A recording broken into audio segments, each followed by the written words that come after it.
Bismillahirrahmanirrahim. Assalamualaikum warahmatullahi wabarakatuh. Innal hamdalillah nahmaduhu wa nasta'inuhu wa nastaghfiruh wa na'udzu billahi min syururi anfusina wa min sayyiati a'malina. May yahdihillahu fala mudhillalah wa may yudhlilhu fala hadiyalah. Asyhadu an la ilaha illallah wahdahu la syarikalah wa asyhadu anna Muhammadan 'abduhu wa rasuluhu la nabiyya wa rasula ba'da. Alhamdulillah, puji dan syukur kita panjatkan kepada Allah Subhanahu wa taala yang telah memberikan kita kesehatan, kenikmatan sehingga pada kesempatan sore hari ini kita bisa bermuajahah, bertatap muka dalam rangka acara bedah buku yang diselenggarakan oleh Pustaka Syabab, di mana hari ini kita insya Allah membedah buku yang lagi viral, ya, judulnya Indonesia Gelap, ya. Di tangan saya ini. Ini cukup lumayan tebal, ya, dan cukup lumayan besar, ya. Dan Masya Allah, ya, saya membaca dari bab awal, ya, itu menemukan fakta yang luar biasa, di mana menggambarkan, ya, sosok seorang mantan DPR, ya, anggota DPR RI, ya, yang menjelaskan begitu gelapnya Indonesia kita, ya, secara politik, ya, dan harapannya, ya, beliau sampaikan itu menjadi evaluasi dan juga perbaikan, ya, yang mana tentu saja semuanya pasti akan ada solusinya, ya. Nah, insya Allah kita akan ulik, ya, kaitannya dengan buku Indonesia Gelap, ya. Terlebih pada kesempatan hari ini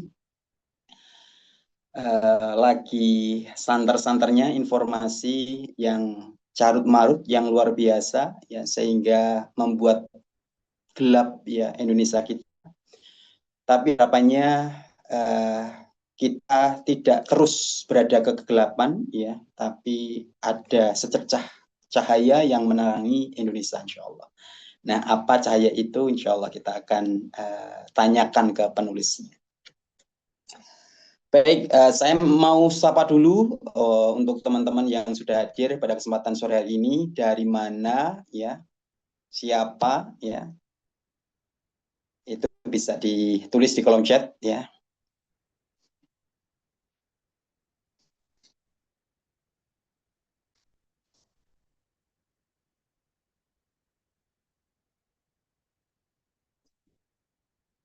Dari NTB, Masya Allah, jauh-jauh dari NTB, ya.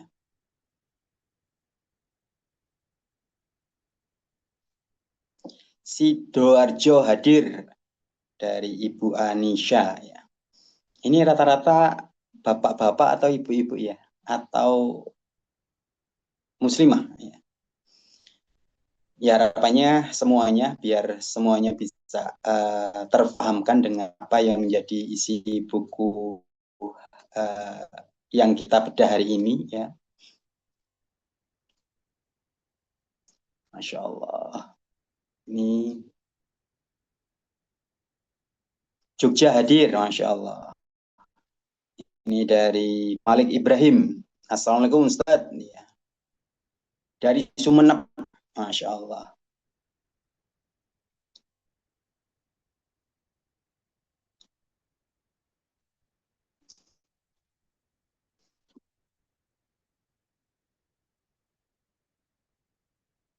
Baik, sambil menunggu penulis bukunya, ya, mungkin kita bisa membincang-bincangkan kaitannya dengan kondisi hari ini yang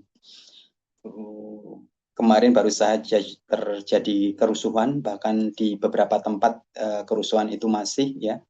Nah, ini menjadi pelajaran buat kita bahwa ternyata, ya, sebuah kebijakan, ya, yang kemudian itu melukai hati masyarakat, ternyata masyarakat tidak tinggal diam, ya.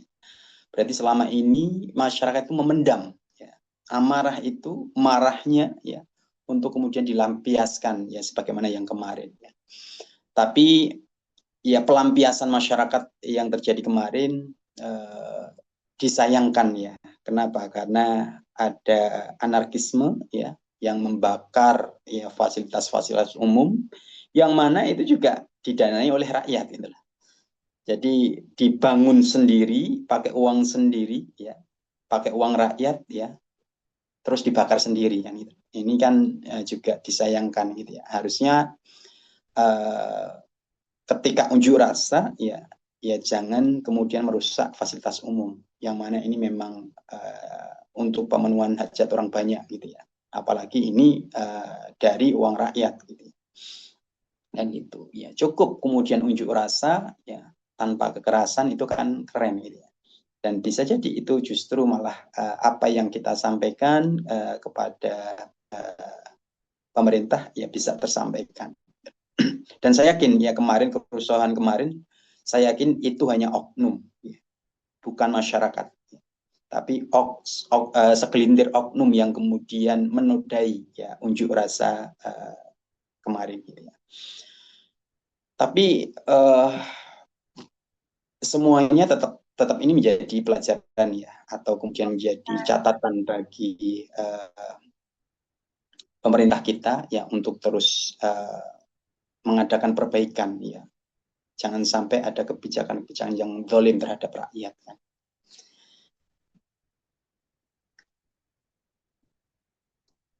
Baik, ini dari Bu Khori Yulianto ya, dari Tangerang hadir ya. Jauh-jauh ya. Ini Jogja baru satu ini ya. Yang terdekat baru satu.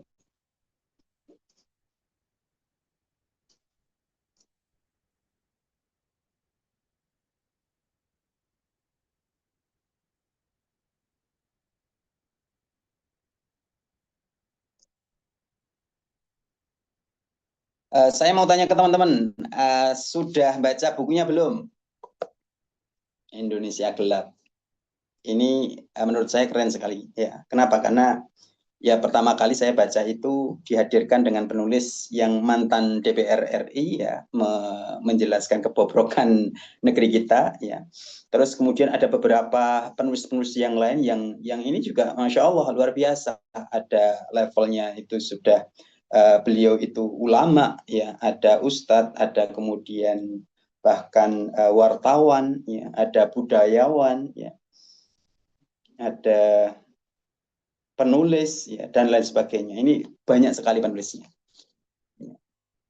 Sehingga ini sangat penting ya untuk kita baca ya, dan kita telusuri ya bagaimana kenapa sih hari ini ya kita itu kaya tapi kok kemudian seolah-olah dimiskinkan. Ya, jawabannya ada di sini.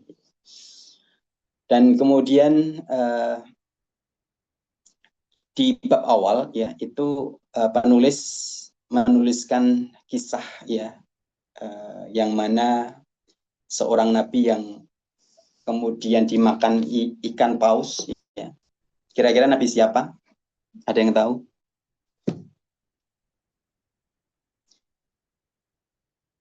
Nabi yang dimakan ikan paus. Nah, Nabi Yunus ya. Nabi Yunus ya. Jadi awal buku ini saya baca kisahnya Nabi Yunus yang kemudian dia itu mendapati 3 kegelapan. Ya. Kegelapan apa itu? Yang pertama adalah kegelapan malam. Ya. Jadi Nabi Yunus itu mendapati 3 kegelapan. Yang pertama kegelapan malam, yang kedua kegelapan dasar laut, dan yang ketiga kegelapan perut ikan. Bayangkan ya, teman-teman itu malam hari ya makan ikan paus ya, kemudian diajak ya ke dasar laut, itu kan nggak enak banget ya, pasti gelapnya sangat gelap banget ya. Nah, ini menggambarkan kita di negeri kita ya, ternyata kita juga rasakan hal itu ya. Kita ketahui juga penderitaan rakyat hari ini ya, mana pajak kemudian naik ya, mana kemudian rekening nggak ada isinya kemudian diblokir ya, mana kemudian apa BPJS ya yang dulunya itu kemudian gratis, sekarang kok berbayar gitu ya. Harus berbayar gitu ya. Nah, ini kan bahkan terakhir kemarin teman itu ada yang memperpanjang SIM ya harus pakai BPJS. Nah ini kegelapan-kegelapan kita yang kita rasakan ya. Ya kaitannya dengan pajak contohnya ya. Kemarin beberapa teman itu ada teman yang kemudian dia membayar pajak ya, tapi ketika itu karena tunggakannya besar ya, itu eh, uangnya ratusan eh, bahkan mungkin ratusan juta gitu ya. Itu difotokan tumpuk-tumpukan ya, kemudian disetor sambil ngomong saya nggak ikhlas. Jadi eh, ini apa ya, derita rakyat hari ini ya, di mana rakyat itu pengen berusaha, pengen kemudian bangkit ekonominya, tapi justru kok ditekan dengan pajak gitu ya. Nah ini yang saya yakin semua kita rasakan gitu ya. Nah kita akan mencari solusi ya, terutama di buku ini di bagian akhir itu ternyata ada solusinya. Artinya di buku ini itu tidak hanya sekedar menyajikan kegelapan Indonesia ya, tapi juga ada secercah cahaya yang nantinya akan menjadi solusi buat Indonesia. Nah, tentunya cahaya itu kita nantikan ya, dan ya ini bisa terrealisasikan dan kita aplikasikan di negeri kita di Indonesia.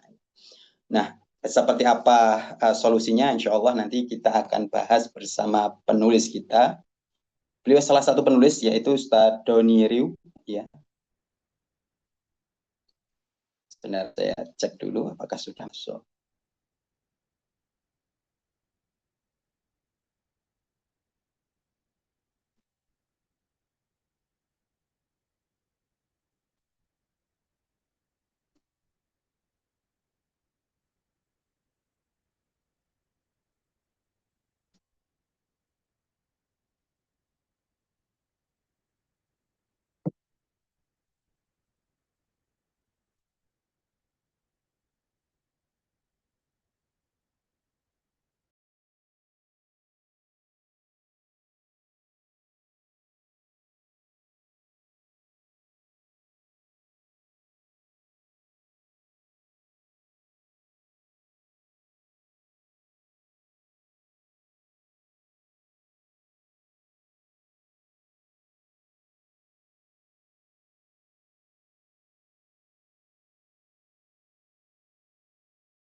Baik, sambil menunggu kita akan bacakan yang ada di kolom chat. Ya, siap-siap juga teman-teman ngelis pertanyaan kaitannya dengan problematika Indonesia ya, yang insya Allah nanti kita juga tanyakan ke penulisnya.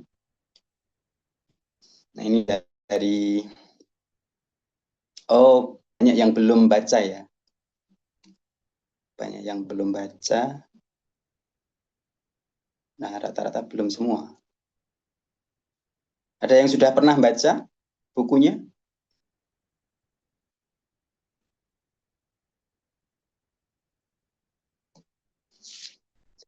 Kalau tebal ini sekitar sampai halaman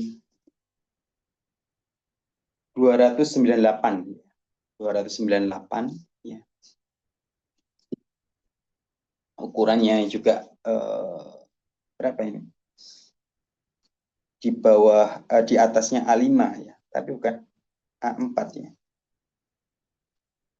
Agak besar ya, agak besar.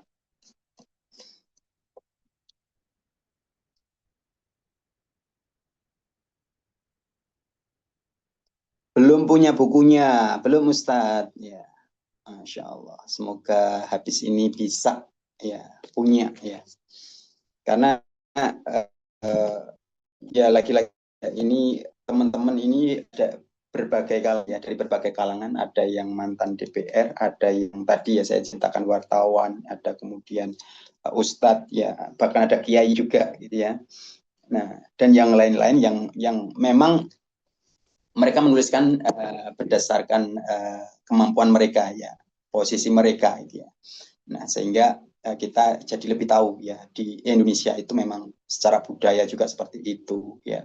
Politik juga seperti itu, ekonomi juga seperti itu ya. Dan ternyata di sini ditulis oleh pakar-pakarnya. Pakar ekonomi juga ada ya di sini. Nah, terus kemudian banyak sekali pembahasan yang dituliskan di sini yang menyimpulkan bahwa hari ini ya problem yang terjadi hari ini itu buah daripada sistem ya yang kita anut ya. Nah, lagi dan lagi ya kita berulang kali sudah berganti rezim ya. Nah, tapi kok sama ya kegelapannya itu terus menerus gitu. Nah, kira-kira apa ya solusi totalitas ya untuk menyelesaikan problematika yang ada di Indonesia ini? Apakah kemudian ganti pemimpin lagi ya, atau kemudian pindah negara ya, ya jadinya tidak menyelesaikan masalah.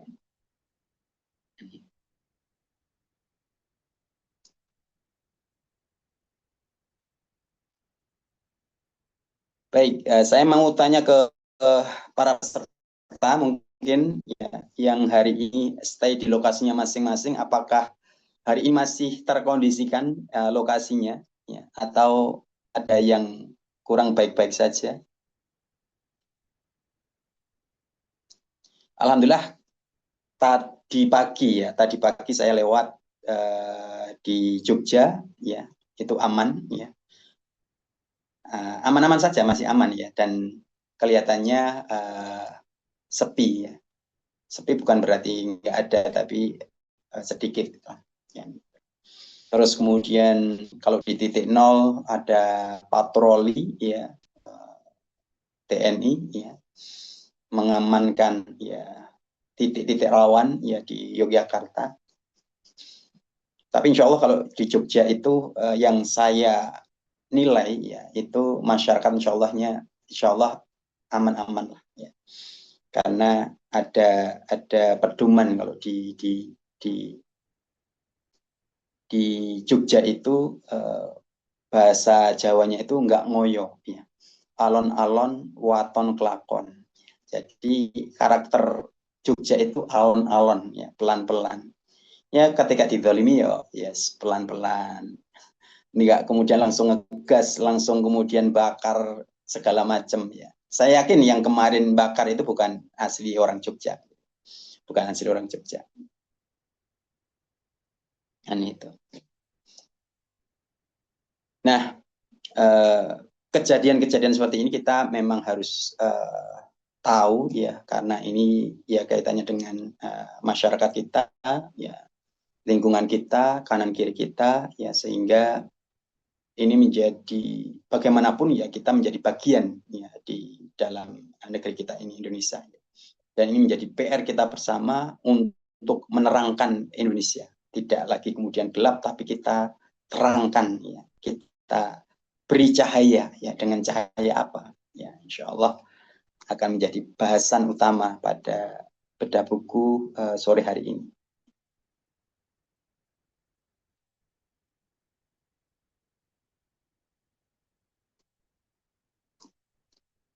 Baik, bagaimana dari teman-teman info-info tempat lokasi?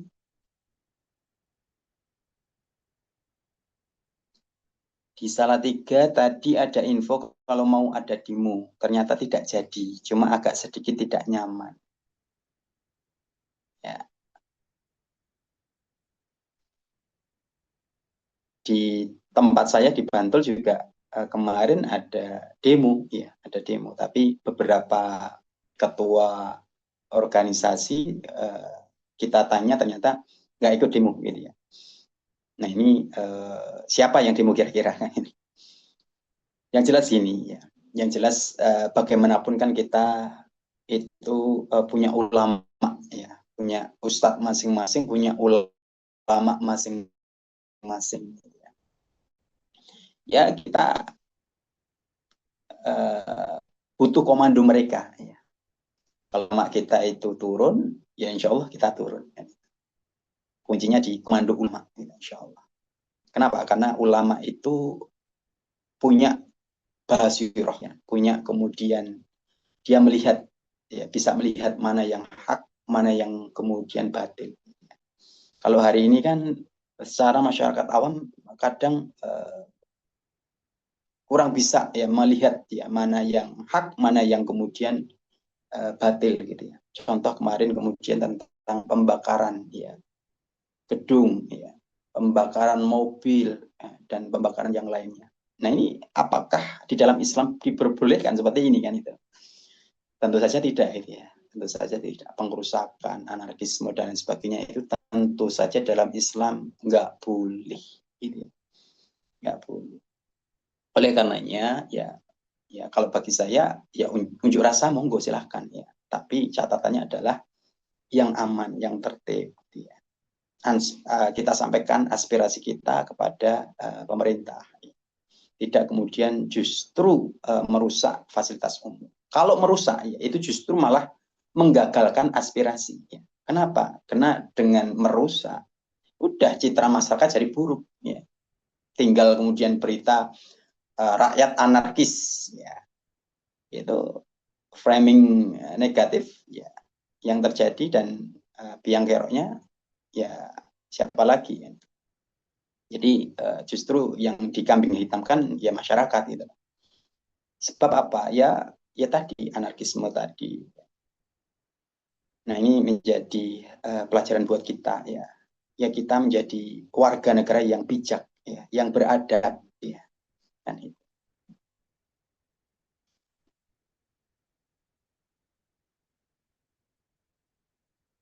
Bogor hari ini sekolah diliburkan, ada demo tapi nampaknya suasana kondusif, aman. Ya, ya semoga demonya tidak bakar-bakaran, ya. Cukup bakar-bakarannya kalau malam saja bakar jagung, gitu ya. Tidak bakar-bakar mobil, gedung dan lain sebagainya. Ini dari Umu Dewi. Belum Ustadz, ya kebetulan juga tidak memiliki bukunya. Ya. Lebih usia saat ini mantan remaja, sangat kurang untuk membaca. Nah ini ya yang menjadi PR kita. Ya. Kadang kita itu males baca, gitu ya. Padahal Masya Allah, informasi itu ya knowledge ya itu ya ada di sini, gitu, ada di buku, gitu. Bagaimana kita mau cerdas ya tanpa buku, ya? Ya nggak bisa, gitu ya. Dengan guru pun butuh panduan, gitu ya. Ulama-ulama kita juga dari kitab-kitab, gitu ya. Jadi kita cerdas itu ya dari buku, gitu ya. Hari ini yuk kita mulailah ya, kita paksakan baca buku, ya. Dulu ya mungkin sedikit cerita ya.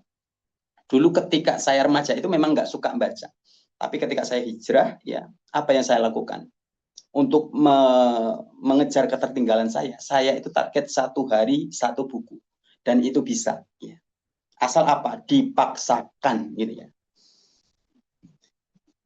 Baik, Masya Allah. Ini penulis kita sudah hadir. Ustadz Doni Riu. Assalamualaikum, Ustadz. Waalaikumsalam warahmatullahi wabarakatuh. Ya, Ustadz. Ya, alhamdulillah, ini disclaimer dulu ya. Saya itu Siap, siap. sedang display batik di Loman Putra dari tadi belum selesai, makanya agak-agak agak-agak apa terganggu ini jadwalnya. Enggak apa-apa ya. Saya sambil Siap, siap. uh, Nggak apa-apa. di lokasi yang banyak. Kirain macet karena demo. Baik. Alhamdulillah. Salah satu penulis dari buku ini ya, Ustaz Doni Riu sudah hadir ya. Maka ya semoga apa yang beliau sampaikan nanti menjadi catatan penting buat kita ya, dan juga negeri kita ya, semoga bisa berbenah gitu ya. Dan sebelum kita mulai, mari kita buka dulu dengan baca basmalah ya bersama-sama. Bismillahirrahmanirrahim. Dan selanjutnya mungkin dari Ustadz Doni ada prolog untuk buku Indonesia Gelap ya. Ini monggo silakan Ustadz. Ya, baik. Maturnuwun, bismillahirrahmanirrahim. Assalamualaikum warahmatullahi wabarakatuh. Alhamdulillahirrahmanirrahim. Asyhadu an la ilaha illallah wa asyhadu anna Muhammadar Rasulullah. Allahumma shalli ala sayyidina Muhammad wa ala alihi ajmain. Langsung saja teman-teman, buku Indonesia Gelap itu dimulai waktu itu bulan Ramadan tahun ini. Jadi beberapa penulis itu memiliki keresahan untuk merespon waktu itu ada satu hashtag yang cukup cukup viral di dunia maya, itu Indonesia Gelap. Nah, beberapa teman yang penulis ini kemudian berkoordinasi untuk membuat satu buku kompilasi beberapa penulis merespon Indonesia Gelap ini. Saya lupa tepatnya, ada berapa yang jelas lebih dari 10. Awalnya tidak ada 10. Terus kemudian berdatangan 1, 2 sampai akhirnya belasan orang. Itu kemudian kita rapat koordinasi online karena itu penulis itu dari berbagai kota. Ada dari Jogja, ada Solo, ada Semarang, ada Jabodetabek, bahkan ada dari Kalimantan dan lain sebagainya. Banyak. Kemudian kita rapat online, rapat Zoom untuk membahas tentang konten. Tentu ketika membahas konten satu buku, nalar akademis kita kan langsung menata ya. Biasanya kayak kita bikin karya ilmiah itu kan pasti bermula dari latar belakang, kemudian pembahasan, terus kesimpulan. Nah, secara umum bentuknya nanti seperti itu. Ada latar belakang dalam artian itu apa saja, dari dimensi apa saja. Jadi kebetulan saya tidak bawa bukunya, tapi saya masih ingat beberapa. Misalnya kegelapan dalam bidang ekonomi, penerapan sistem kapitalis yang uh, menyerahkan kekayaan alam kepada swasta, kemudian keuangan fiat money yang sangat hegemonik dari negara pemenang perang superpower. Terus kemudian kegelapan dan dimensi pendidikan, ada dari dimensi keluarga dan lain sebagainya. Nah, bagian saya, karena background saya ini pendidikan seni ya. Saya ini S1, S2 itu seni. S1 musik di seni Indonesia dan S2-nya juga musik. Maka saya kebagian sosial budaya. Kegelapan di dimensi sosial budaya. Kalau yang saya tulis waktu itu tentang kondisi sosial di dalam masyarakat kapitalis. Jadi saya bermula dari ini, dari tahun 2000 awal. Itu saya membaca buku judulnya Consumer Culture and Postmodernism. Tulisannya Mike Batterstone. Itu buku terbitan 91. Membahas consumer culture, budaya konsumer. Waktu itu saya membaca itu di usia-usia kuliah, usia-usia S1 gitu. 20-an. Waktu itu saya agak tidak kebayang consumer culture ini yang seperti apa, budaya konsumennya seperti apa. Ya, artinya kita paham bahwa di peradaban kapitalis ini kita terus kemudian diajak untuk selalu belajar dan lain sebagainya. Tapi dalamannya seperti apa itu saya belum bisa membayangkan. Tapi kemudian beberapa tahun setelahnya, setelah saya kemudian bertemu dengan pepacara-pepacara lain seperti Godzilla, Ustaz Doni, mohon maaf Ustaz. seperti Sebelum dilanjut Ustaz, ini untuk suaranya terputus-putus. Kalau misal cari spot yang lain atau videonya dinonaktifkan dulu, Pak ya? Atau bagaimana? Suara mungkin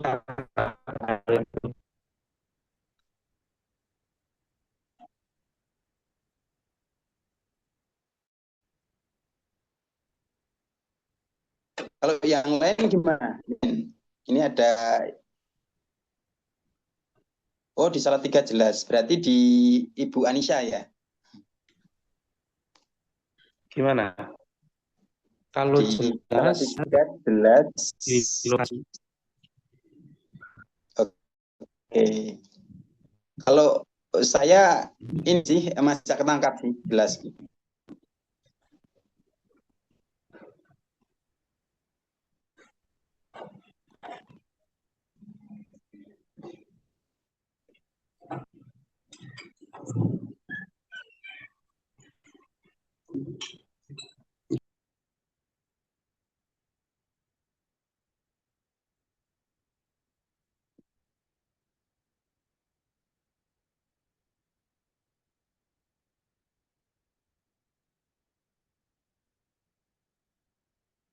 Banjarnegara terputus, agak putus ya. Oke.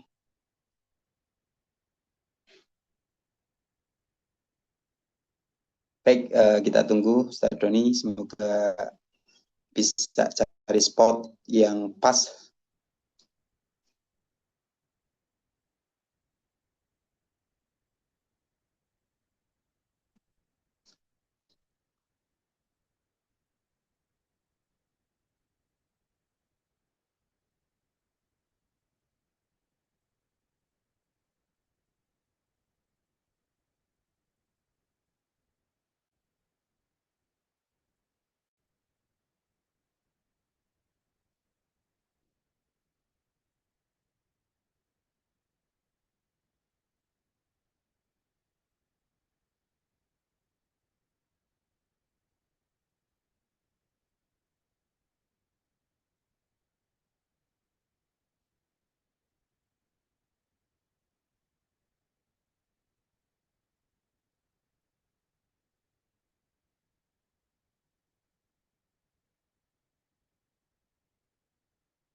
Baik, mohon dimaklumi karena kesibukan beliau, jadi di posisi sedang acara juga, jadi di luar lagi di luar dan ternyata sinyalnya nggak kurang bersahabat gitu ya. Kita doakan semoga dapat spot yang bagus biar nggak putus-putus.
Baik, sambil nunggu beliau, ya, perlu diketahui bahwa buku Indonesia Gelap itu kemarin sebenarnya sempat viral, ya, viral dan diberitakan, diduga, ya, diduga digunakan HTI untuk menggoyang demokrasi, ya.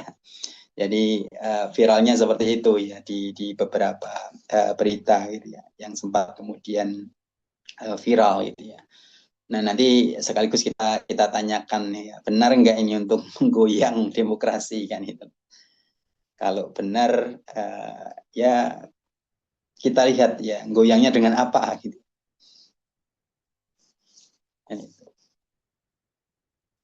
Nah, sekaligus bagi teman-teman yang kemudian punya pertanyaan, ya bisa kemudian di list di kolom chat atau kemudian di save dulu, ya. Nanti bisa ditanyakan secara langsung, ya. Saya juga punya banyak pertanyaan kaitannya dengan buku ini gitu, ya. Ya, salah satunya kenapa tadi, ya, dituduhkan viral tadi, ya.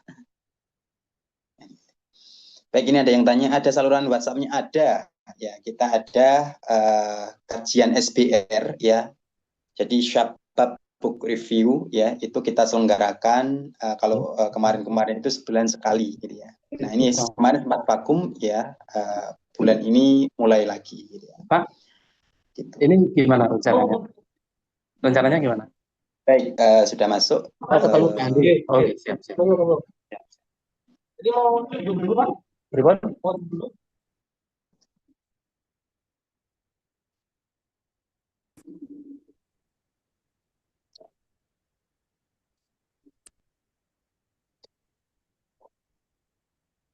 Jadi memang ini dilaksanakan secara rutin, Ibu, ya, sebulan sekali, ya, dan kita beda-beda untuk bukunya. Beberapa kemarin kita juga sudah bahas buku guru-guru kita, Ustadz Dwi Condro, Ustadz Nopri,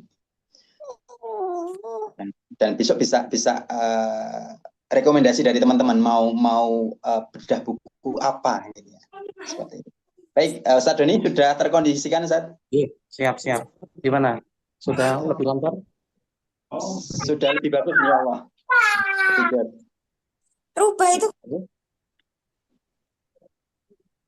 Lancar ya? Lancar. Oke, siap. Oke, saya lanjutkan. Consumer culture itu kemudian saya baca ulang ketika saya S2, yaitu ketika ketemu dengan teorinya Jean Baudrillard tentang apa namanya, tentang dunia hiperreal. Dunia hiperreal itu begini, dunia kita hari ini itu dunia real hari ini, dunia real kita hari ini itu dunia yang dibentuk, bukan dunia yang natural. Kesadaran kita hari ini itu kesadaran yang dibentuk, bukan kesadaran yang natural. Contohnya begini, ketika teman-teman membeli sampo misalnya,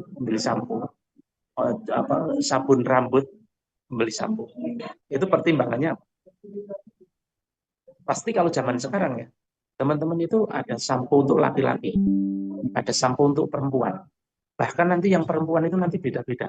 Sampo untuk yang rambutnya panjang, sampo untuk yang rambutnya pendek, sampo untuk yang rambutnya bergelombang, bahkan sampo untuk yang berhijab juga banyak. Sampo untuk wanita berjilbab. Nanti laki-laki, sampo untuk laki-laki. Sabun cuci muka juga begitu. Ini sebenarnya kesadaran hiperreal. Maksudnya begini. Kenapa perempuan jilbab itu harus pakai sampo jilbab? Kenapa tidak pakai? Kenapa laki-laki itu harus beli sabun cuci muka laki-laki? Kenapa nggak pakai sabun cuci muka istrinya saja? Nah, kesadaran ini sebenarnya kesadaran hiperreal yang disampaikan oleh Baudrillard. Ini nanti sambungan itu sampai ke apa? Kehidupan boros kita. Jadi begini. Awalnya begini, teman. Dulu ketika abad pertengahan, produksi barang itu sangat lama. Misalnya kain. Kain itu ditenun. Untuk satu lembar kain aja menenunnya bisa 1 bulan. Tetapi dengan revolusi industri, kain yang tadinya 1 lembar itu diproduksi sebulan, sekarang bisa diproduksi hanya 1 hari. Maka 1 bulan itu 30 lembar. Itu kan luar biasa. Yang pertama dampaknya sangat bagus. Artinya yang tadinya mahal kemudian jadi murah. Kain-kain yang tenun yang dulunya hanya dipakai orang-orang kaya, sekarang orang-orang biasa bisa pakai kain yang sama kualitasnya karena revolusi industri. Tapi itu revolusi industri tahap pertama. Revolusi industri tahap berikutnya itu tidak sekedar berdampak barang-barang itu menjadi murah, tetapi menjadi berlimpah. Contoh gini, ketika kemudian pabrik-pabrik itu tidak semata-mata hanya menggunakan mesin mekanis, tetapi mesin digital, kemudian produksinya sudah semakin berlimpah, tidak hanya sehari satu, tetapi sehari 1000 banyak. Sekarang kalau dulu itu barang-barang itu langka, sekarang itu kan barang-barang itu berlimpah. Gitu. Nah, PR-nya apa bagi seorang produsen? PR-nya adalah menjual produk itu. Sekarang gini, barang sudah diproduksi di pabrik, tetapi kemudian numpuk, tidak terjual. Ini kan secara ekonomi kan tidak jalan. Padahal apa semua orang sudah punya. Nah, maka bagaimana caranya? Harus diluaskan pasar. Yang tadinya misalnya hanya di Amerika saja, maka harus dipasarkan ke seluruh dunia. Maka munculnya apa? Munculnya pasar global. Maka pada zaman itu revolusi industri tahap kedua itu muncul industri global, muncul produk-produk global, brand-brand global, misalnya Coca-Cola, di lain sebagainya. Untuk apa? Karena mereka memproduksinya sudah begitu banyak, semua itu sudah mengkonsumsi, maka harus diperluas itu pasar. Nah, setelah beberapa dekade, kemudian seluruh dunia sudah menggunakan produk itu. Sementara apa? Kemampuan produksi terus meningkat, revolusi industri terus meningkat, kemampuan produksi terus meningkat. Maka akhirnya apa? Mereka harus menjual produk. Sementara orang-orang sebenarnya sudah pakai produk. Misalnya begini, saya punya sebuah brand sabun misalnya. Seluruh dunia sudah pakai sabun saya. Katakanlah 50% penduduk dunia sudah pakai sabun saya. Tapi saya harus menjual lebih banyak lagi. Maka caranya bagaimana?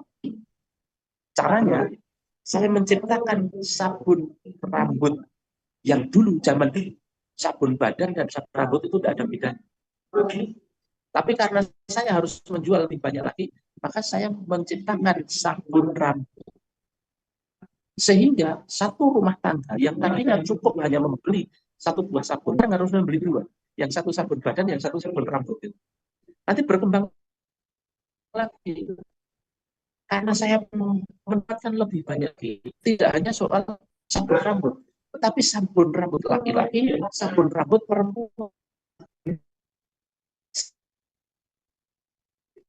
Produksi sabun rambut laki-laki, saya produksi sabun rambut perempuan, yang akhirnya rumah tangga itu yang tadinya hanya beli 1 sabun, akhirnya beli 3 sabun. Saya belum puas. Yang tadinya itu sabun badan, sabun pokok, sabun kaki, sabun muka itu sama sabun muka, sabun wajah. Bahwa wajah itu harus disabun dengan sabun yang berbeda. Akhirnya orang beli 4 sabun. Kemudian saya pisahkan sabun muka bagi laki-laki dan sabun muka bagi perempuan. Akhirnya rumah tangga itu bisa belanja 5 sabun dan sebagainya. Kan gitu. Nah, yang tadinya pengeluaran itu hanya untuk 1 sabun, sekarang pengeluaran itu menjadi 5 sabun. Misalnya bagaimana seseorang bisa mampu membeli 5 sabun yang tadinya cukup 1 sabun. Itulah hiper dunia hiper dunia nyata yang tidak ini diturun dengan apa namanya dengan kalau istilah hipoksilat itu dengan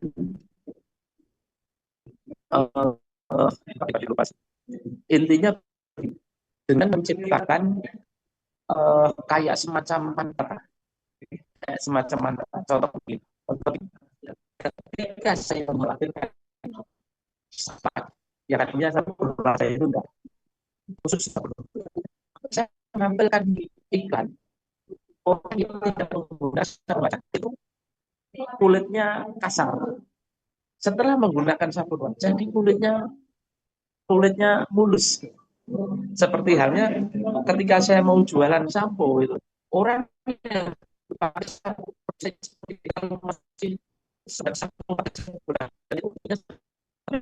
itu pakai sabun itu saya buat iklan dan iklan bukan sesuatu yang misalnya ya, ketika seorang pakar seperti saya itu kan rekayasa cerita di dalam naskah di rekayasa film Amerika, kemudian yang muncul di masyarakat ada yang seperti itu kalau menggunakan seperti itu. Nah, pola itu digunakan oleh para marketer kapitalis untuk memasarkan produk ini sebanyak mungkin sehingga akhirnya masyarakat ini mengeluarkan pengeluaran-pengeluaran yang tadinya tidak perlu dikeluarkan. Akhirnya sekarang dikeluarkan semua. Soal handphone. Handphone itu karena produksi semakin murah, semakin banyak. Karena setelah seluruh dia sudah pakai handphone pada waktu itu sekitar 10 tahun yang lalu, maka ada sebuah perusahaan handphone yang pengen ikut jual. Padahal semua orang sudah pakai handphone. Maka menciptakan satu varian handphone yang bukan handphone. Apa itu? 10 tahun yang lalu keluar namanya BlackBerry. Dan dia kemudian menciptakan kekhususan yang memaksa orang walaupun sudah punya handphone GSM itu harus beli BlackBerry. Nanti muncul lagi iPhone, nanti muncul lagi apa. Yang akhirnya apa? Orang itu tidak hanya cukup punya satu handphone, harus punya 2 handphone. Sekarang orang harus punya Android dan harus punya iPhone. Itu pengeluaran itu bisa. Ini jangan dipikir ini bukan sesuatu yang tidak direkayasa, ini direkayasa. Yang kemudian melahirkan apa? Konsumen, budaya konsumsi. Sehingga apa? Yang ada itu kita dipancing untuk selalu mengkonsumsi, dipancing dengan iklan. Kalau dulu 10-15 iklannya itu masih iklan yang terlihat terlalu banget. Saya begini, di TV ada iklan seperti yang saya ceritakan, iklan sampo. Kalau tidak pakai sampo ini tidak, gitu kan. Sekarang itu iklannya itu sudah tidak seperti iklan, seperti nyata. Iklannya itu apa? Influencer itu seperti halnya tentang iklan tapi seolah pakai itu dan lain sebagainya. Ini semakin masuk. Maka hari ini standar yang disebut standar TikTok itu betul-betul terjadi. Karena kemudian orang-orang itu berusaha mengikuti gaya hidup influencer ini yang memaksa dia untuk menjadi lebih konsumerisme lagi. Nah, inilah yang disebut hyper. Ini saya contoh gejala. Kenapa masyarakat hari ini menjadi masyarakat konsumen? Kemudian masyarakat konsumen tidak selesai begitu saja. Misalnya ya, mereka diiming-imingi barang mahal, handphone yang harganya mahal, 20-50 juta, mobil yang harganya mahal, rumah yang harganya mahal. Mereka diiming-imingi itu. Kemudian tapi tidak bisa beli, diiming-imingi dengan apa? Dengan kredit perbankan. Kredit perbankan itu nanti yang orang yang paham itu akan menjerat dia seumur hidup. Bayangkan kredit rumah 15 tahun, kredit rumah 20 tahun, itu kan menjerat dia seumur hidup. Beli rumah di dia katakanlah berapa? 25 tahun, di usia 30 tahun, kreditnya 20 tahun. Itu usia 50 tahun itu baru lunas. Itu kan artinya kita itu ditali ya, dicencang agar umur hidup itu terikat dengan peradaban hari ini. Itu peradaban seperti itu. Yang akhirnya apa? Orang-orang itu berlomba untuk seperti itu. Nanti misalnya contohnya remaja-remaja putri yang terpesona dengan dunia itu, pengen mencapai dunia itu, tapi orang tuanya tidak mau. Akhirnya yang muncul apa? Mohon maaf, prostitusi remaja. yang muncul luar biasa. Nanti kalau yang laki-laki, jadi itu ada dari kondisi sosial itu pun nanti bisa itu kurang lebih yang saya. Tapi kemudian saya juga dibutuhkan ketika tulis solusinya. Itu kan berlatar belakang seperti ini. Kemudian solusinya, tapi sayang sekali teman-teman, saya tidak kejar waktu itu karena waktu itu sudah keburu lebaran. Saya tidak tetapi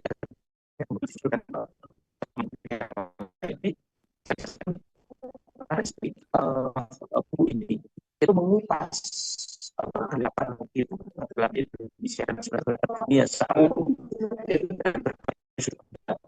dan dari sudut pandang itu sesuai kepakan penulis masing. Kayak saya diminta untuk menulis tentang kegelapan di bidang sosial saya, seni termasuk itu bidang saya, maka saya bisa bercerita sedemikian panjang.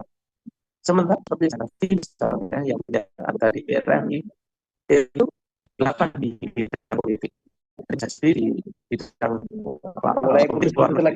terus di bidang hukum dan lain sebagainya. Nah, kurang lebih seperti itu. Maka saya katakan bahwa buku ini penting sekali. Buku ini menarik ditulis oleh orang yang memang expert di bidang masing-masing, dibagi bidangnya masing-masing. Kemudian tidak berisi, tapi kemudian memberikan pandangan dan tawaran solusi dari satu kondisi kita hari yang hadapi gejolak semacam ini.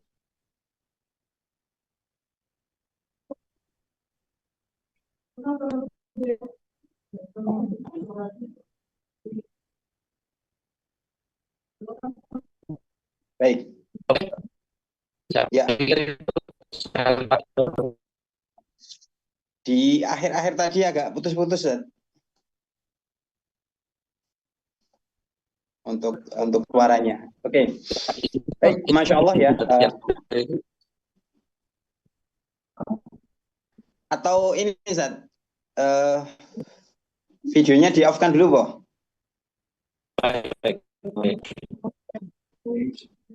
Oke, baik, saya sampaikan ya. Intinya di akhir itu bagus, ini bagus.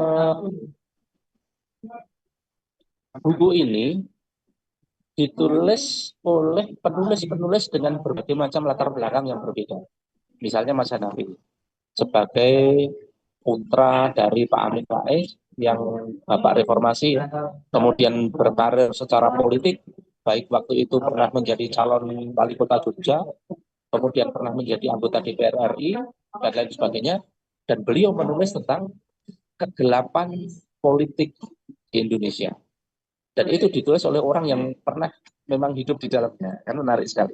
Saya menulis di bidang sosial budaya, yang memang saya bagiannya itu. Maka wajar ketika kemudian saya bisa menyampaikan secara lebih mendetail. Dan di sana banyak penulis-penulis luar biasa yang lain, misalnya Mas Faisal Lohi. Beliau itu banyak bergaul dengan pembesar-pembesar sekarang, banyak bergaul dengan duta-duta besar dan lain sebagainya, tahu berbagai macam dinamika hukum. Beliau mengupas tentang kegelapan hukum. Siapa lagi? Saya pikir banyak sekali. Itu satu hal. Monggo saya kembali lagi. Baik, Masya Allah ya. Jadi memang buku ini ditulis oleh bidangnya ya, di mana masing-masing itu punya keahlian masing-masing dan ternyata dituliskan semuanya di sini ya. Nah, mungkin yang menjadi pertanyaan, Ustaz ya. Ini kemarin sempat viral ya di berita ya, bahwa ini digunakan HTI untuk menggoyang demokrasi. Nah, ini mungkin klarifikasi dari penulisnya gimana ini? Jadi sempat kemarin dituduhkan ya, ini sebagai alat untuk menggoyang demokrasi. Nah, betulkah demikian? Ya. Atau bagaimana ini, Ustaz? Oke, saya tutup video lagi ya, biar jelas ya. Ya, siap. Oke, jadi begini. Istilah itu, setiap kata itu kan memiliki memiliki tendensi makna. Misalnya begini, wafat, mati, tewas, itu kan dimensinya berbeda. Wafat itu lebih terhormat, itu halus. Kemudian mati itu netral, tewas itu lebih ke negatif gitu. Setiap kata itu punya tendensi. Itu kalau dalam semiotika itu ada makna yang sifatnya itu makna kedua gitu. Jadi wafat itu ya mati, tetapi mati yang seperti apa? Tewas itu mati, tapi mati yang seperti apa? Gitu. Nah, termasuk juga menggoyang. Menggoyang itu kan tendensinya itu seperti mau meruntuhkan. Nah, sebenarnya mari kita lepaskan dulu dari tendensi seperti itu. Bagaimana kalau saya tawarkan dengan istilah lain, yaitu misalnya mengkritisi. Jadi kalau dengan istilah mengkritisi, ini menjadi berbeda. Mengkritisi itu sebuah aktivitas akademik yang sudah sewajarnya dan bahkan sudah sewajibnya mengkritisi segala sesuatu. Apalagi demokrasi yang hari ini menjadi sandaran kita untuk menjalankan negara ini. Kenapa tidak dikritisi? Kenapa tidak boleh dikritisi? Kalau memang kritisisme yang ditawarkan buku ini salah, ya tinggal dijawab saja. Nah, jawabnya itu bukan dengan stigma negatif tadi. Oh, ini dimanfaatkan oleh HTI untuk menggoyang demokrasi, itu kan stigma negatif saja gitu. Kalau memang ada yang salah dari kritisisme yang silahkan dijawab, kan gitu saja. Soal apa namanya nantinya goyang atau tidak itu kan perkara lain. Kalau memang nanti rakyat itu melihat bahwa demokrasi ini sudah tidak worth it lagi dan harus ditinggalkan, ya memang akhirnya goyang. Bahkan tidak usah kami sampaikan saja, demokrasi sudah goyang loh hari ini. Coba kita lihat bagaimana demokrasi itu bisa dijadikan alat oleh orang-orang haus kekuasaan untuk mendudukkan anaknya sebagai penguasa. Itu kan masa seperti itu tidak boleh dikritisi kan gitu. Nah, faktanya seperti itu. Nah, terus kemudian kami tunjukkan ekses-ekses negatif yang memang sifatnya akar itu kita tunjukkan. Maka sebenarnya ini menjadi petunjuk yang cerah bagi masyarakat bahwa apa yang terjadi hari ini, misalnya pajak yang semakin meninggi, utang yang semakin mencekik, ketidakadilan antara penguasa dan rakyat jelata, ketidakpedulian anggota dewan dan lain sebagainya, itu sebenarnya masalah yang sudah inherent di dalam demokrasi. Nah, saya pikir itu. Baik, Masya Allah ya. Jadi ya tergantung nanti ya, tergoyang nggak ya demokrasinya. Jadi artinya gini ya, kalau kesimpulan yang tadi itu bahwa tidak ada buku ini pun ya hari ini demokrasi sudah memperlihatkan ya kelemahannya kan itu ya. Bahkan ada buku juga yang berjudulkan bagaimana demokrasi mati gitu ya. Ini menjadi catatan buat kita bahwa sebenarnya buku Indonesia Gelap ini itu bukan kemudian untuk menggoyang ya. Artinya tadi ya konotasinya itu negatif. Justru buku ini itu semacam kayak memberikan panduan ya. Gimana sih agar Indonesia itu terang-terang gitu ya. Kan gitu. Nah, ini banyak banget ya bab-babnya. Saya juga beberapa sudah baca tapi belum semua karena saking banyaknya ya. Di bagian 1 ya itu ada beberapa poin yang kemudian ditekankan ya, ada bagian 2, bab 2, bab 3, bab 4, bab 5, bab 6 ya. Nah, ini saya rasa teman-teman butuh ya sebagai panduan kita. Ini loh negeri kita itu yang sisi kerusakannya itu di mana? Oh, ternyata di sini jelaskan dari sisi politiknya, dari sisi ekonominya, dari sisi pendidikannya, ya, dari sisi pergaulannya, gitu ya. Kemudian dikasihkan solusi, bagaimana solusinya, gitu ya. Jadi tidak hanya kemudian menggelapkan Indonesia, artinya Indonesia gelap itu ini mungkin cuma judul saja ya, tapi di dalamnya, masya Allah ya, ada semacam secercah cahaya untuk kemudian menjadikan kegelapan itu kemudian terang benderang ya, yaitu dengan Islam insya Allah. Tapi seperti apa ya kerangkanya, seperti apa kemudian penjelasannya, nah nanti teman-teman bisa baca buku Indonesia Gelap ya. Ini nggak harus beli ya, tapi baca saja gitu ya, dan syarat baca itu harus beli. Baik Ustadz, kalau teman-teman di sini beli buku ini ya, kira-kira ya Ustadz mau nggak ngasih tanda tangan ya? Siap lah, mosok cuma tanda tangan. Oke, insya Allah ya. Untuk harga Ustadz? Pak, kurang tahu saya. Ini kalau harganya itu di Pustaka Syabab 110 ya, 110.000 ya. Oh, itu ya. untuk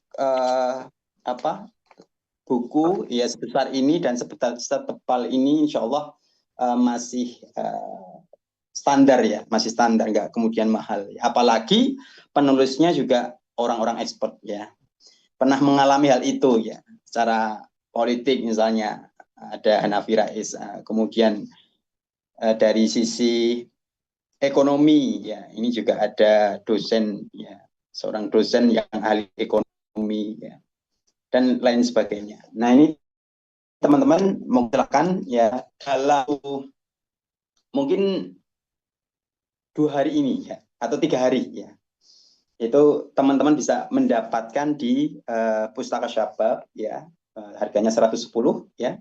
Plus kalau teman-teman dari Zoom ini ya, itu mendapatkan nilai plus apa itu, yaitu tanda tangan dari penulisnya langsung gitu ya. Ini cukup jangka waktunya 3 hari ya. Karena kalau terus-terusan ya kasihan yang tanda tangan juga gitu ya. Gitu. Nah, itu bagi teman-teman yang membutuhkan bisa hubungi nomor di Pustaka Syabab 085625797117 ya, seperti itu. Baik Ustadz, kiranya apa yang kemudian menjadi penting ya di buku ini ya, yang ini menjadi kekompakan teman-teman untuk kemudian menulis ya. Jadi poin apa sekaligus mungkin tadi ya, kenapa kemudian Indonesia itu gelap ya, judulnya Indonesia Gelap, kan kita juga bisa buat judul Indonesia Terang ya, atau Indonesia Emas gitu ya. Itu kan lebih memotivasi kita. Kenapa kok gelap gitu ya. Monggo silakan. Oke, makasih. Gitu. Oke, baik. Jadi begini teman-teman. Pertama saya disclaimer dulu ya. Ini penulis-penulis yang berkumpul menulis buku ini itu motivasinya bukan ekonomi. Karena sekarang bayangkan teman-teman, untuk membayar Mas Hanafi menulis, Ustadz Hasbi menulis, bayar Mas Faisal Logi menulis, membayar banyak sekali itu. Itu tidak mungkin ya, untuk bisa membayar mereka semua menulis satu.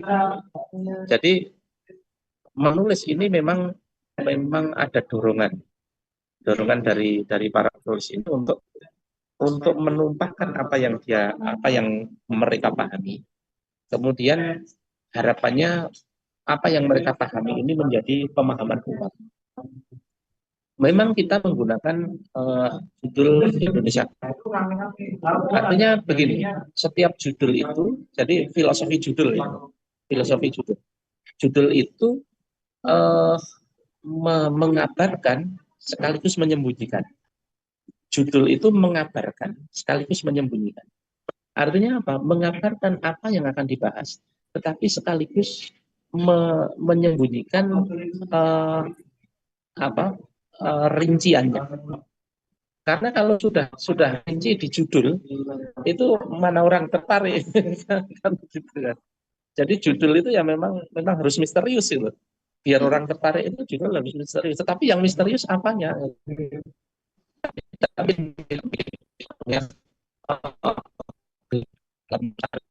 Putus-putus lagi, Zat. Misalnya kita sampaikan kegelapan alam semesta itu kan terlalu absurd. Maka Indonesia Gelap itu saya pikir tepat sekali. Dan ini cerita menarik teman-teman. Kita itu penulis-penulis ini cukup menentukan judul ini cukup sengit waktu itu. Kita berdebat online itu untuk menentukan judul. Kalau soal Indonesia Gelapnya semua setuju. Cuma ada yang menginginkan Indonesia Gelap terangkan dengan Islam. Indonesia Gelap apa dan lain sebagainya. Kalau saya cenderung udah Indonesia Gelap aja. Bahwa kita menawarkan solusi Islam di dalamnya itu ya, tetapi kan tidak harus muncul di judul. Kenapa judul? Kenapa? Karena judul ini sifatnya adalah filosofinya adalah mengabarkan sekaligus menyembunyikan.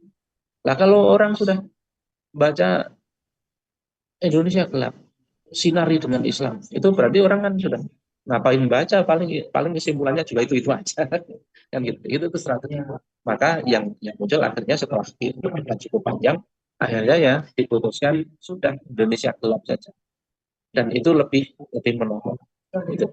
Dan yang menarik adalah begini teman-teman, ketika kita menyusun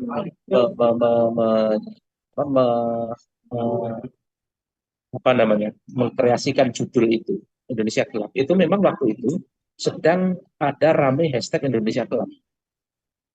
Tetapi yang menarik, ketika ini launching, walaupun hashtag Indonesia Gelap itu sudah tidak diangkat, tetapi kita sedang mengalami luar biasa. Ini kan kayak semacam kode Allah yang di luar kekuasaan manusia, bahwa kita menulis tentang Indonesia Gelap dan ketika di launching kita sedang tenggelam di dalam kegelapan. Nah, ini yang kemudian menjadi menarik. Maka sekarang itu, ketika kita melihat Indonesia sedang dalam carut-marut seperti ini, kegelapan semacam ini, apa sih sebenarnya penyebabnya? Apakah hanya soal joget-jogetnya Eko Patrio? Apakah hanya soal Sri Mulyani yang bilang kalau nggak mau bayar pajak pergi dari Indonesia? Atau sebenarnya lebih dalam lagi? Nah, dari buku ini nanti teman-teman akan melihat bahwa apa yang terjadi itu hanya semacam puncak gunung, di mana di dalamnya itu akar masalahnya itu sangat luas. Dan itulah kemudian yang ditawarkan buku ini. Jadi kita tidak hanya mengetahui kegelapan di permukaan, tetapi kegelapan yang mengakar. Nah, dari pemahaman akar-akar kegelapan itulah kita kemudian punya alasan untuk memberi solusi kepada Islam, karena solusi Islam itu tidak sekedar begitu saja karena kita Islam bersolusi Islam, tidak, tetapi ada alur logikanya di mana? Ya di akar masalah itu. Nah, baik, Masya Allah ya. Jadi sesuai yang disampaikan tadi bahwa ya ini mungkin ya kebetulan ya kaitannya dengan judul ini ya Indonesia Gelap. Ketika di launching tadi dijelaskan bahwa ketika itu memang Indonesia tenggelam, dan hari ini ketika dibedah ya itu ternyata gelap-gelap beneran ya karena banyak demonstrasi dan lain sebagainya.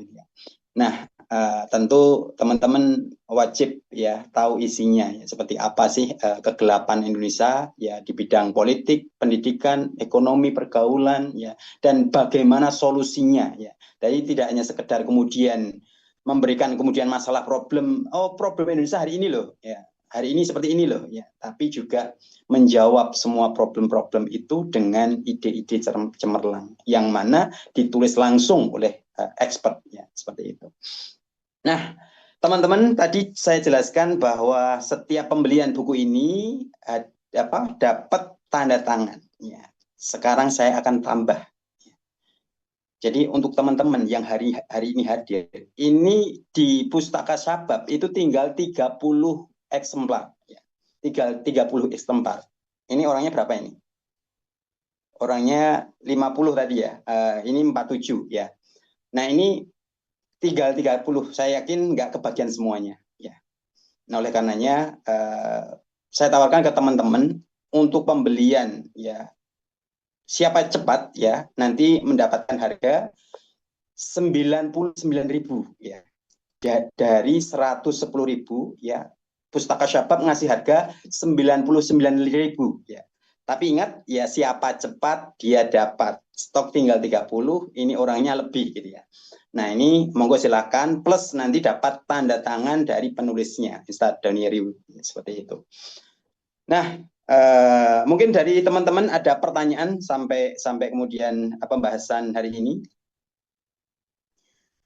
Baik, mau Ustadz, ya silakan hubungi Pustaka Sabab admin ya. Itu belum ongkir ya Ustadz ya. Nanti kita pilihkan yang termurah lah ya. Mau ya, oke siap. Ya, ya ini sifatnya cepet-cepetan ya teman-teman sekalian ya, karena stok memang di toko juga 30. Jadi bagi yang beruntung saja mendapatkan diskon dan juga sekaligus tanda tangan.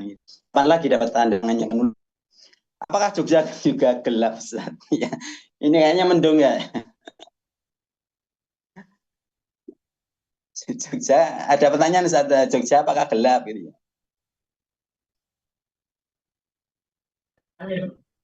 Ini agak terang ini, coba lihat tuh.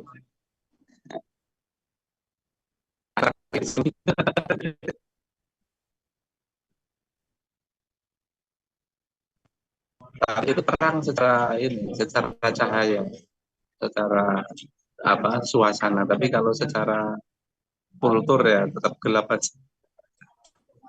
Kemarin di Jogja termasuk ada yang kekacauan, kerusuhan itu termasuk muncul itu. Dan sampai sekarang masih sebenarnya masih belum selesai. Masih ada gejolak di Ring Road Utara di sekitar Condong Cabe.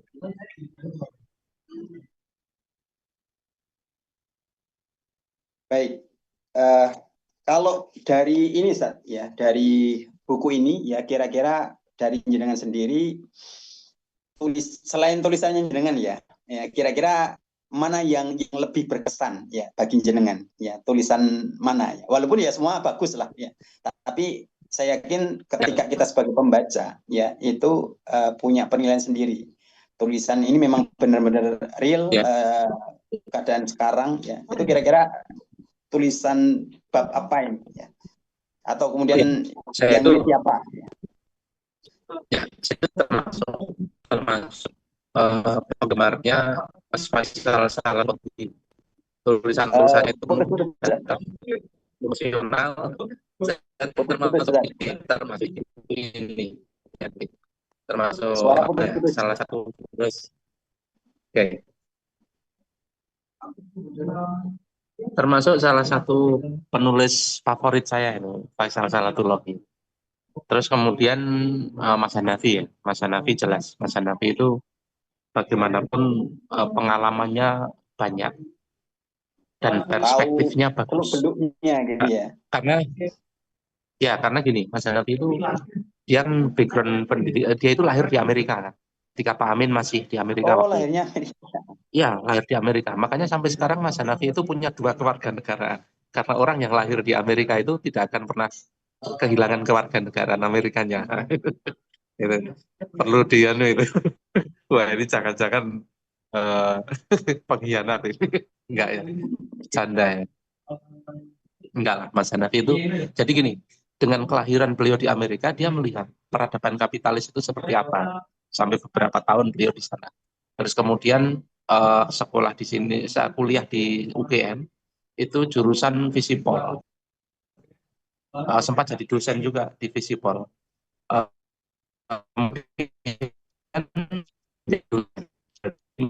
Visi ya. Beliau terjun ke politik praktis. Artinya politik secara teori dan politik secara pragmatis beliau sudah jalani semua. Dan yang menarik apa? Di puncak karir politik beliau sebagai anggota DPR RI, beliau keluar. Bukan berhenti berpolitik, tetapi berpolitik dari sudut yang berbeda. Nah, kekayaan pengalaman ini yang kemudian menjadikan tulisan-tulisan beliau itu menjadi perspektifnya itu sangat luas. Saya ketika melihat tulisannya Mas Hanafi itu dapat banyak lah, dapat banyak data, banyak perspektif baru dan lain sebagainya. Itu dua favorit saya. Bukan berarti yang lain tidak berkesan ya, tetapi namanya orang itu kan punya favorit itu kan boleh-boleh saja. Nah, favorit saya dua. Baik, Masya Allah ya.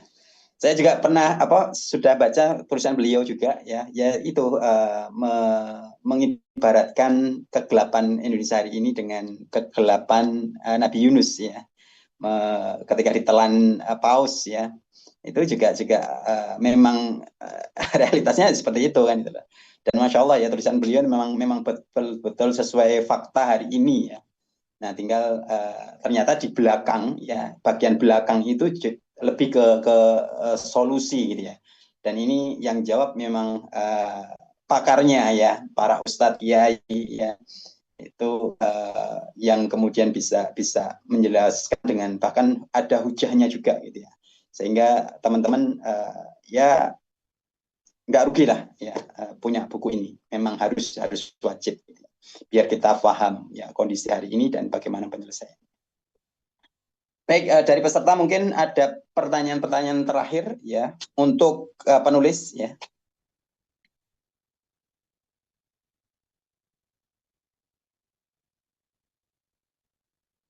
Tanya kabar atau gimana gitu.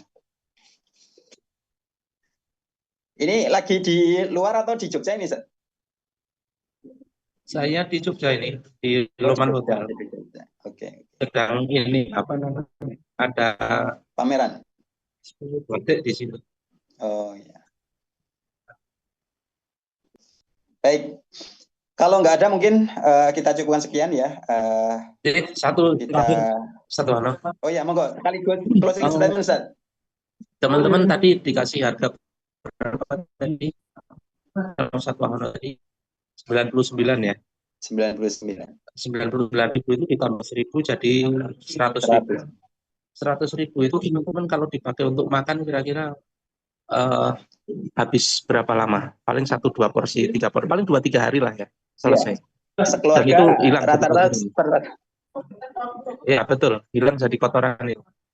Ini dipakai beli buku masih susuk 1.000. Masih susuk 1.000. Dan bukunya itu awet, tidak akan habis kecuali dengan makan buku itu ya. Yeah. Dan kemudian ketika menjadi ilmu, ketika dibaca menjadi ilmu, ilmunya itu akan membersamai seumur hidup kita, bahkan sampai setelah kita mati ilmu itu masih ada.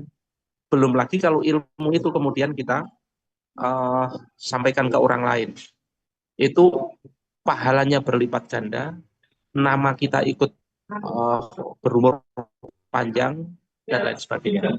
Maka teman-teman duit 100.000, susuk 1.000 itu saya pikir sangat-sangat murah ya untuk menebus pengetahuan yang seasik ini. Pikir itu. Baik, Masya Allah ya. Ya itu catatannya. Ya. Saya pikir Ustadz Joni kasih diskon tambahan gitu. Ini ada yang minta diskon. Ya. Saya pribadi ya masih punya nggak tahu 2 atau 3 eksemplar. Nanti kalau kurang ya, kalau yang di Pustaka Sabab kurang, nanti saya masih punya 3 lagi. Tapi nanti iya. kalau siap. Baik, begitu ya. Ini untuk bukunya Indonesia Gelap ya, semoga teman-teman bisa mendapatkannya, bisa kemudian di Pustaka Sabab dengan WA 085797117. Ini segera saja karena kemarin datang itu juga nggak lama langsung habis gitu ya. Nah, ini kemudian saya minta penerbit untuk kirim lagi gitu ya untuk buku ini ya. Jangan sampai jenengan WA terus ternyata sisa terakhir gitu ya. Atau kemudian nggak tersisa gitu ya. Itu kan maniman juga gitu ya. Dan benar apa yang beliau sampaikan tadi ya. Saya itu buku di kamar banyak sekali ya. Kenapa? Karena ini investasi ya. Karena selain untuk kita, itu bisa untuk turunan kita, anak-anak kita, cucu-cucu kita, gitu ya. Itu masih bisa membacanya, gitu ya. Ini kan luar biasa. Artinya ini warisan yang insya Allah memberikan pahala untuk kita, ya. Seperti itu. Karena anak-anak kita, cucu-cucu kita jadi bisa merasakan, ya, membaca buku yang dulu kita beli, ya, pada saat kita memang membutuhkannya. Gitu. Artinya terus-menerus bisa dimanfaatkan, ya, insya Allah. Dan mungkin Afwan ya Ustadz mengenai nama saluran WhatsApp ya Ustadz ya. Namanya SBR ya, Syabab Book Review ya. Itu kalau nanti mau gabung silahkan hubungi di adminnya ya 085 797 17 gitu ya. Baik begitu untuk bedah buku pada kesempatan sore hari ini ya. Next monggo silakan request bedah buku apa yang mau dibedah. Insya Allah kita akan undang penulisnya ya. Asalkan ya jangan jauh-jauh lah ya. Undang penulis Amerika juga saya yang kesulitan gitu ya. Baik, mungkin itu dari kami, kurang lebihnya mohon maaf. Kita tutup dengan baca hamdalah dan kafaratul majlis. Alhamdulillahirabbil alamin. Subhanallah. Asyhadu an la ilaha illa anta astaghfiruka wa atubu ilaik. Sekian, terima kasih pada Ustadz Doni yang telah meluangkan waktunya untuk berbagi kaitannya dengan buku Indonesia Gelap. Semoga ini menjadi panduan kita ya, memahami bagaimana problematika Indonesia sekaligus bisa menjawab bagaimana solusinya ya, ketika sudah membaca buku ini, insya Allah. Baik, mungkin itu kita cukupkan sekian ya dari saya, kurang lebihnya mohon maaf. Assalamualaikum warahmatullahi wabarakatuh. Syukran Ustaz. Assalamualaikum warahmatullahi wabarakatuh.